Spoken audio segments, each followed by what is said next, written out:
आज के video special उन सवालों का जवाब देने के लिए है जो ये बोलते हैं कि भूत क्या होते हैं, ये क्यों अटैक करते हैं या ये लोगों से क्यों अट्रैक्ट होते हैं। आपने काफ़ी लोगों के बारे में सुना होगा जो ये बोलते हैं कि हमें भूत दिखाई देते हैं, लेकिन अगर उनके साथ कोई और है तो उनको दिखाई नहीं देते। ऐसा क्या रीज़न है जो एक स्पेशल पर्सन को भूत दिखाई देते हैं बाकी लोगों को दिखाई नहीं देते। तो आइए आज इसी बारे में बात करते हैं। आज का टॉपिक है घोस्ट अटैचमेंट। ये वीडियो इसी टॉपिक पर है और इस टॉपिक पर आपको वीडियो ना के बराबर ही मिलेगी। तो आइए वीडियो शुरू करते हैं। ये बात है 2016 की। अमन जो कि 26 साल का एक नौजवान था, उसकी नई नई जॉब लगी थी, अभी उसने अपनी पढ़ाई पूरी की थी और उसकी जॉब उसके घर से लगभग 20 किलोमीटर दूर लगी थी। उसके घर की जो आर्थिक स्थिति थी वो भी इतनी ठीक नहीं थी। अमन की ऑफिस की बस थी, वो उसे लेने तो आती थी लेकिन वो उसके गांव से 5 किलोमीटर दूर आती थी क्योंकि उसका बस स्टैंड वही था। अब अमन डेली उस बस को पकड़ने के लिए डेली या तो वो 5 किलोमीटर पैदल जाता या कभी किसी से लिफ्ट लेके जाता। अमन को अपने ऑफिस का काम तो बहुत पसंद आ रहा था, साथ में उसकी सैलरी भी अच्छी थी, लेकिन जो उसके आने जाने का स्ट्रगल था वो उसके लिए एक परेशानी बना हुआ था।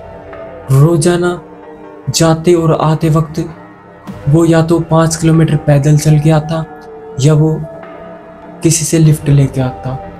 वो सुबह जल्दी निकल के चला जाता और शाम को आते वक्त कोई ना कोई उसे ले आता। लेकिन जब उसकी रात वाली शिफ्ट जो कि 3 से और रात के 11:30 बजे तक चलती, उसमें उसे दिक्कत होती।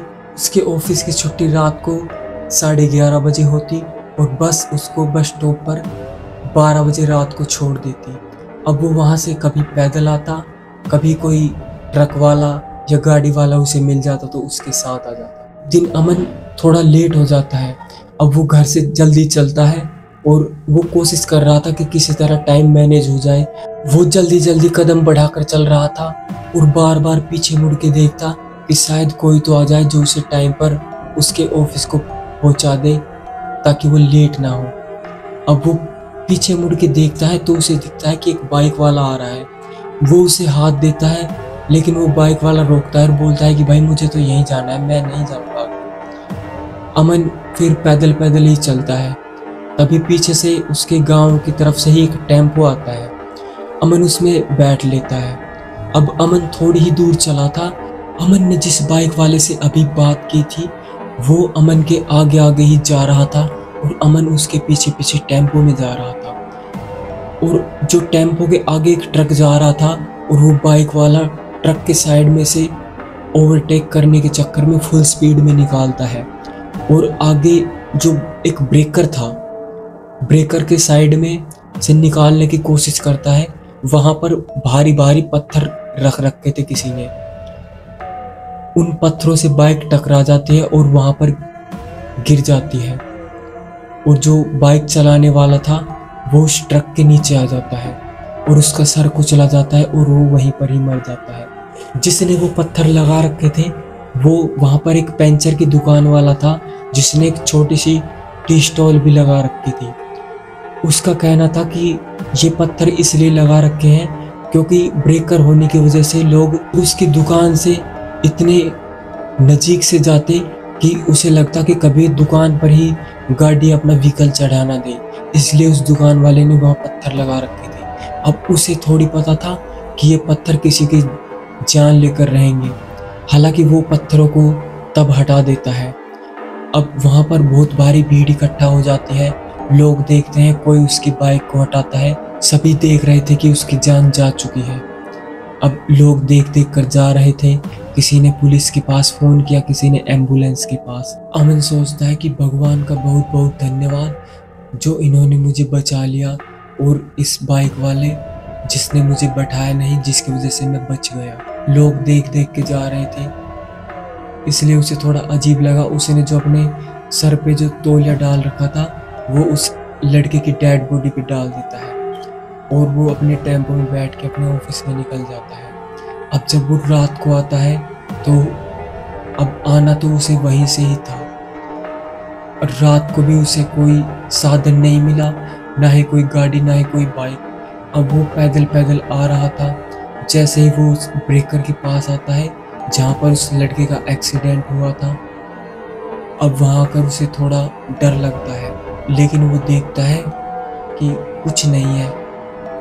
वो फिर चले जाता है। अब अगले दिन भी वो अपने ऑफिस में जाता है और जैसे ही रात को आता है तो उसे लग रहा था कि जहाँ पर वो पत्थर रखे थे वहाँ पर कोई बैठा है।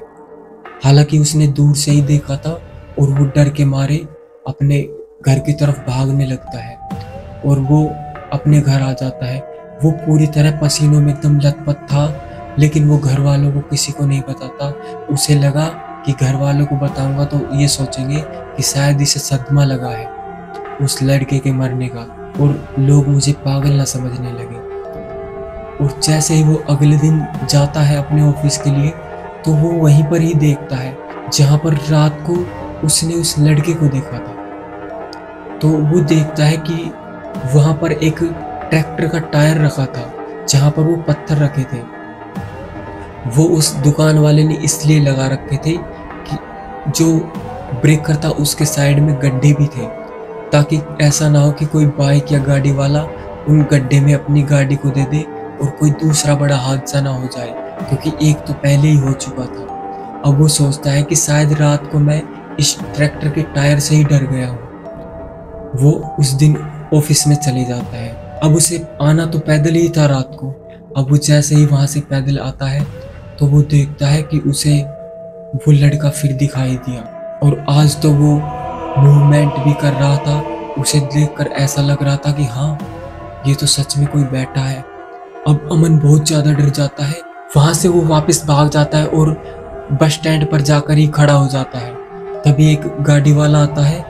वो उसे लिफ्ट लेकर अपने गांव की तरफ आता है। जब वो गाड़ी में आ रहा था तो वो बार बार उस ब्रेकर की तरफ देख रहा था, लेकिन वहाँ पर कोई नहीं था। अब वो सोचने लगा कि ये तो मेरे मन का वहम है। लगता है मुझे उस लड़के की मौत का वहम हो गया है, इसलिए मुझे ऐसा लग रहा है कि वो लड़का मुझे बार बार दिखाई दे रहा है। और उस दिन भी घर आ जाता है। अब उसका डर है वो थोड़ा कम हो गया कि ये मेरा वहम है, लेकिन वो जैसे ही तीसरे दिन जाता है, अब वो जैसे ही रात को आता है वापस, तो उसे लगा कि आज तो सच में वही लड़का खड़ा है, क्योंकि जो उसने पहले दिन देखा था उस दिन उसने बैठा ही देखा था और उसके अगले दिन बैठा था, लेकिन वो मूवमेंट कर रहा था। लेकिन आज तीसरे दिन वो लड़का आके उसके सामने ही खड़ा हो गया। अमन की तो जैसे हालत खराब हो गई। वो बड़ी मुश्किलों से वहाँ से भाग कर आया और जैसे ही वो घर पहुंचा पूरी तरह पसीनों में लथपथ था। अगर अमन इस बात को अपने घर वालों को बताता तो उसके घर वाले सिर्फ एक ही बात बोलते कि तुम पागल तो नहीं हो गए, ऐसा कुछ नहीं है। अगर वो ज़्यादा करता तो उसके घर वाले बोल देते कि तुम ऑफिस रहने दो, ऑफिस चेंज कर लेना, ऐसे ऑफिस में जाना जहाँ पर सिर्फ नॉर्मल दिन की ड्यूटी हो। क्योंकि अमन की सैलरी भी अच्छी थी और उसे काम भी पसंद था। वो उस काम को छोड़ना नहीं चाहता था, इसलिए वो अपने घर किसी को नहीं बताता। अब अमन जैसे ही अगले दिन जाता है तो अमन सोचता है कि आज ऐसे करूँगा, दूसरे रास्ते से आऊँगा। जैसे ही वो दूसरे रास्ते से आता है, वो दूसरा रास्ता गांव के बाजार को बीचों बीच था। अब वो जैसे ही गांव के बाजार में बीचों बीच से आ रहा था, वहाँ पर काफ़ी संख्या में कुत्ते भौंक रहे थे उसे देखकर। अब वो सोच रहा था कि कभी कुछ दिखाई देता है आज ये कुत्ते उसे काट ही ना ले, लेकिन वो उससे बचते बचाते थोड़ी ही आगे जाता है कि उसे एक बुजुर्ग बीच रास्ते में ही बैठा मिल जाता है, जो कि वाइट कपड़ों में बैठा हुआ था और वो लंबी लंबी हुंकारें भर रहा था और बुरी तरह काँप रहा था और उसने अपना सर अपने पैरों के बीच में दे रखा था और उसके सांसों की आवाज़ बहुत दूर दूर तक जा रही थी, क्योंकि रात भी हो गई थी और उसे देख देख कर कुत्ते भौंक रहे थे। अब अमन की हिम्मत नहीं हो रही थी कि उसके सामने से निकल जाए। अमन धीरे धीरे से उसके पास जैसे ही पहुंचता है, अमन बहुत ज़्यादा डर जाता है। अब वो सोचता है कि वापस जाऊंगा तो मुझे फिर वही रास्ते से जाना पड़ेगा और वो कहीं वो लड़का मुझे फिर ना दिखाई दे जाए। और यहाँ पर ये मुझे समझ में नहीं आ रहा मैं क्या करूँ। अमन जैसे ही उसके थोड़ी नज़दीक पहुँचता है तो तभी वहाँ पर एक आदमी आ जाता है और वो बोलता है कि क्या हुआ। तो बोलता है कि ये पता नहीं कौन बैठा है। तो वो आदमी उस बुजुर्ग को बहुत तेज डांटता है कि तुम बच्चे को क्यों डरा रहे हो, तुम्हें शर्म नहीं आती, चले जाओ यहाँ से। और वो बहुत तेज और बहुत लाउडनेस में बोलता है और वो बुजुर्ग वहाँ से उठकर ऐसे धीरे धीरे चल रहा था जैसे इसके शरीर में जान ही ना हो। और वो जो आदमी अमन से बात कर रहा था वो अमन को बोलता है कि रात को इस रास्ते से मत आया करो। तो अमन उसे पूछता है कि इस रास्ते में क्या दिक्कत है। तो बोलता है कि इस रास्ते में कुत्ते ज़्यादा हैं, ये काट भी सकते हैं। अमन बोलता है कि ठीक है, मैं कल से नहीं आऊँगा। वो उस आदमी से पूछना चाह रहा था क्या मैं आज तो चले जाऊँ। वो जैसे ये पूछने के लिए मुड़ता है तो वो देखता है कि वो आदमी वहाँ पर था ही नहीं, जबकि पूरा बाजार का रास्ता सीधा था, ना वहाँ पर कोई मोड़ था, ना तो उसे वो आदमी दिखाई दिया और ना ही वो बुजुर्ग। अमन की तो जैसे हालत ही खराब हो गई। अमन बड़ी मुश्किलों से उस दिन घर पहुंचा। अब उसने सोच लिया था या तो मैं कल अपनी जो ड्यूटी का टाइम है वो चेंज करवा लूँगा या मैं कल अपने ऑफिस को छोड़ दूँगा। अमन अगले दिन सुबह ही अपने ऑफिस में फ़ोन करता है कि मैं आज सुबह आऊँगा, मुझे ज़रूरी काम है, मैं आज रात को नहीं आ पाऊँगा। तो उसके ऑफिस वाले बोलते हैं कि ठीक है, तुम सुबह ही आ जाना।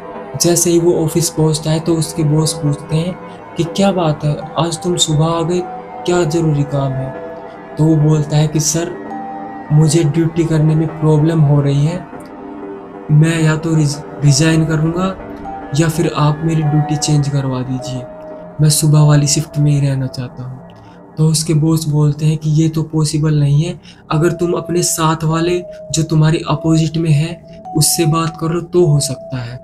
अब वो अपने जो अपोजिट में था उससे बात करता है, वो बोलता है कि ठीक है तुम कर लेना। उनकी जो ड्यूटी थी वो सही चल रही थी क्योंकि वो सुबह वाली शिफ्ट में डेली जाता था। अब जैसे ही उसकी फर्स्ट सैलरी आती है वो एक सेकंड हैंड बाइक ले लेता है। अब उसे आने जाने में भी परेशानी नहीं होती थी। अब जो उसका रिलीवर था जो उसकी अपोजिट शिफ्ट में था वो एक दिन उससे बोलता है कि मुझे घर जाना है, तुम कल रात की शिफ्ट में आ जाना। तो बोलता है कि ठीक है। अब उसे डर तो लग रहा था कि वो रात की शिफ्ट कैसे मैनेज करेगा, लेकिन अगर वो अपने ऑफिस में ये बात बता देता कि उसे रात को भूत दिखाई देते हैं तो उसकी ऑफिस में उसकी इमेज खराब हो जाती, लोगों पर उसका गलत इम्पैक्ट पड़ता। ये सोचकर वो किसी को कुछ नहीं बोलता। अब जो उसका वो रिलीवर था वो अपने घर उस दिन सुबह की शिफ्ट करके चले जाता है और अमन है वो रात वाली शिफ्ट में आता है और वो अपनी शिफ्ट पूरी करके जब घर जाता है, हालांकि उसके पास बाइक थी, वो जैसे ही उस ब्रेकर के पास से निकलता है जहां पर उस लड़के का एक्सीडेंट हुआ था, उसकी बाइक ऑटोमेटिक वहां पर आकर रुक जाती है। वो बहुत कोशिश करता है बाइक को चलाने की, लेकिन बाइक चल ही नहीं रही थी, लेकिन उसे कुछ दिखाई नहीं दे रहा था। अब वो बहुत घबरा गया, वो बाइक को पैदल पैदल ही लेकर भागने लगा। वो वहां से लगभग 500 मीटर आगे जाकर बाइक को स्टार्ट करता है तो बाइक स्टार्ट हो जाती है। अब अमन की और ज़्यादा हालत ख़राब हो जाती है कि वहाँ पर बाइक आकर बंद हो गई और यहाँ पर अपने आप स्टार्ट हो गई। ये क्या माजरा है। उस दिन भी अमन अपने घर चले जाता है। हालांकि अमन की हालत तो ख़राब हो गई थी, अब उसे समझ में नहीं आ रहा था कि वो क्या करे। अब उसकी ज़्यादा हालत इस बात को सोच सोच कर ख़राब हो रही थी कि उसे अगले दिन फिर उसी रात की शिफ्ट में जाना है। ये सोच सोच कर उसके रात को पसीने छूट रहे थे, उसे नींद नहीं आई पूरी रात। जैसे ही सुबह होती है उसका सर बहुत तेज से दर्द कर रहा था। घर वाले पूछते हैं कि तुम्हारी आंखें लाल हो रही हैं, सर में दर्द हो रहा है, क्या बात है, तबीयत खराब है क्या। तो वो बोलता है कि मुझे रात को नींद नहीं आई, तो उसके घर वाले पूछते हैं कि क्या बात है, क्या हुआ। तो बोलता है कि नहीं, वैसे ही, कोई परेशानी नहीं है, वैसे ही नींद नहीं आई। घर वाले उसे बार बार पूछते हैं लेकिन अमन कुछ नहीं बोलता। अब वो जैसे ही दोपहर वाली शिफ्ट में फिर चले जाता है। वहाँ पर ऑफिस में उसका काम में मन नहीं लग रहा था। वो तो बस रात की बात सोच सोच कर परेशान था कि आज रात को कैसे घर पहुँचूंगा, कैसे जाऊंगा। वो अपने ऑफिस में अपने बॉस से बोलता है, क्या कोई ऐसा तरीका नहीं है जो बस है वो मुझे गांव तक छोड़ दे। जो उसका बॉस है वो बोलता है कि एक बंदे के लिए स्पेशल बस तुम्हारे गांव में नहीं जा सकती। अमन अब सोचता है कि यार अब क्या करूं। उसका बॉस बोलता है कि तुम्हें रात की शिफ्ट में आने में कोई परेशानी है क्या। तो बोलता है कि नहीं, मुझे कोई परेशानी नहीं है। और वो जैसे ही रात की अपनी शिफ्ट पूरी करके घर के लिए जाता है, वो जैसे ही अपने गांव के बाहर जो बस स्टैंड था वहां पे पहुंचता है। अब वो जैसे ही बाइक को स्पीड में लेकर आ रहा था, जैसे ही वो अपनी बाइक को उस ब्रेकर के पास थोड़ा धीरे करता है तो वो नज़र चुरा कर ऐसे धीरे देखता है, लेकिन उसे कोई दिखाई नहीं देता। अब सोचता है कि हाँ, वो तो मन का वहम था, चलो आज तो कुछ दिखाई नहीं दे रहा। जैसे ही वो थोड़ा आगे चलता है तो उसके सामने थोड़ी ही दूर उसे 4 लोग दिखाई देते हैं जो कि बिना कपड़ों के थे, जिनमें एक आदमी जो लगभग 50 से 55 साल का, औरत जिसके बहुत लंबे लंबे बाल, और एक नौजवान लड़की और एक छोटा बच्चा जो उसके सामने की तरफ से आ रहे थे और जो उसे सामने देख रहे थे। और उनकी आंखें ऐसे लाल जल रही थी जैसे उनमें आग निकल रही हो। अब उन्हें देखकर उसकी बहुत ज़्यादा हालत ख़राब हो जाती है। अब सोचता है कि कल तक तो मुझे एक ही दिखाई देता था, अब तो मुझे 4 दिखाई दे रहे हैं। लेकिन वो अपनी बाइक को इतनी तेज करता है कि उनके साइड में से ही ले जाता है। और वो जैसे घर पहुंचता है तो वो सोचता है कि कल मैं सुबह ही जाकर रिजाइन दे आऊँगा, मुझे अब ये काम नहीं करना है, अब मैं ये जॉब नहीं कर सकता, इसमें तो जान भी जा सकती है, डेली नए नए भूत दिखाई दे रहे हैं। अब वो जैसे ही सुबह होती है वो अपने ऑफिस में फिर फ़ोन करता है और अपने बॉस को बोलता है कि सर, मुझे आपसे बात करनी है, मैं ऑफिस आ रहा हूँ। उसके बॉस को कुछ समझ में नहीं आ रहा था। वो सोच रहा था कि ये कहीं कामचोर तो नहीं है। वो बोलता है कि ठीक है, तू ऑफिस आ ही जा। उसका बॉस जाते ही उससे पूछता है, क्या तुम्हें काम करने में कोई परेशानी हो रही है। तो वो बोलता है कि नहीं सर, मुझे काम पसंद है, मुझे काम करने में कोई परेशानी नहीं है, लेकिन मैं इस रात वाली शिफ्ट में काम नहीं कर सकता। तो उसका बॉस उसे फिर बोलता है कि तुम अपने जो रिलीवर है उससे बात कर लो। तो वो जैसे ही अपने रिलीवर से बात करता है तो जो उसका रिलीवर था, जो उसके साथ शिफ्ट चेंज करके अपने ऑफिस आ रहा था, वो उसे बोलता है कि दोस्त, जब तक मैनेज हो सकता था मैंने कर लिया, लेकिन मैं अब नहीं कर सकता। अब मैं अपनी फैमिली को यही लेकर आ गया हूँ, अब इससे आगे मैं नहीं कर सकता। मैं सोच रहा था कि अब तो नौकरी गई, लेकिन जो उसका रिलीवर था वो उसका अच्छा दोस्त भी था। वो जैसे ही दोनों बाहर निकलते हैं ऑफिस से तो वो पूछते हैं कि तुम्हें क्या परेशानी है, तुम रात की शिफ्ट में क्यों नहीं आना चाहते। तो वो उससे सारी प्रॉब्लम बता देता है कि मेरे साथ डेली ऐसे नए नए कांड हो रहे हैं, मुझे कभी कोई दिखाई देता है, कभी कोई। वो बोलता है कि कहीं मैं पागल तो नहीं हो गया। तो जो उसका दोस्त था, उसका नाम मोहित था, वो उसे बोलता है कि नहीं, ऐसा कुछ नहीं है, ये कभी कभी हो जाता है, इसका सॉल्यूशन मेरे पास है। तुम ऐसा करना, कल संडे है, कल तुम सुबह मेरे साथ चलना, मैं तुम्हें एक जगह लेके जाऊंगा। मोहित अमन को अपने गांव में ही लेकर चला गया। जैसे ही गांव में अंदर जाते हैं, गांव के चौराहे के पास एक बहुत बड़ा सारा मकान था, उसमें मोहित उसे अंदर लेके जाता है। वहाँ पर एक बुजुर्ग जो लगभग 60 से 65 साल की उम्र का था, उसके पास ले जाकर अमन को खड़ा कर देता है और बोलता है कि बाबा, एक बार इन्हें देखना, इन्हें भूत दिखाई देते हैं। मोहित थोड़ा हंसने लगता है अमन जैसे उनकी तरफ देख रहा था, अमन को ऐसा लग रहा था कहीं ये मुझे पागल तो नहीं समझ रहे हैं। तो वो मौलाना से पूछता है, क्या आप मुझे ये बता सकते हैं, क्या मुझे सच में भूत दिखाई देते हैं या मेरे मन का वहम है? वो मौलाना अमन को बोलता है कि तुम एक बार बैठ जाओ, थोड़ी देर आराम कर लो, मैं तुम्हें इसके बारे में पूरी बात बताऊंगा, तुम्हारे साथ क्या हो रहा है। अमन बैठ जाता है और वो थोड़ी देर में अपने हाथ पांव धो के आता है मौलाना और उसे अपने सामने बैठा लेता है। वो थोड़ी देर चुपचाप बैठा रहता है मौलाना और फिर वो बताना शुरू करता है। वो बताता है कि तुम्हारे सामने एक लड़के का एक्सीडेंट हुआ था। अमन बोलता है कि हाँ मेरे सामने हुआ था। तो बोलता है कि तुमने उसे अपना जो गमछा दिया था। अब अमन बोलता है कि मैंने उसे दिया नहीं था, वो तो उसकी डेड बॉडी पे रखा था, मुझे लगा कि ऐसे डेड बॉडी नीचे पड़ी हुई सही नहीं लग रही, दिखने में भद्दा दिखाई दे रहा था, इसलिए मैंने वो उस पर डाल दिया ताकि थोड़ा सही दिखे। तो बोलता है कि वो इतनी सी बात उस लड़के को बहुत अच्छी लगी, क्योंकि तुम इतने लोगों की भीड़ में सबसे अलग काम किया था तुमने, वो तुमसे इसलिए अट्रैक्ट हो गया, वो तुम्हारी अच्छाई से खुश हो गया, वो चाह रहा था कि तुम उसकी और मदद करो। तो अमन उसे बोलता है कि कैसी मदद? वो चाह रहा था कि तुम उसके घर जाकर ये बता दो कि उसकी डेथ हो गई है, उसके घर वाले उसका इंतजार ना करें क्योंकि वो कहीं बाहर का लड़का था। लेकिन अब अमन बोलता है कि लेकिन वो अभी मुझे कुछ दिन से दिखाई नहीं दे रहा है। तो अमन जो मौलाना है वो अमन को बोलता है कि हाँ अब उसके घर वालों को उसके बारे में पता चल गया है और उसके क्रियाक्रम भी करवा दिया है, अब वो मुक्त हो चुका है, अब वो तुम्हें कभी दिखाई नहीं देगा। लेकिन अमन अब फिर पूछता है कि मुझे 4 लोग और दिखाई दिए थे।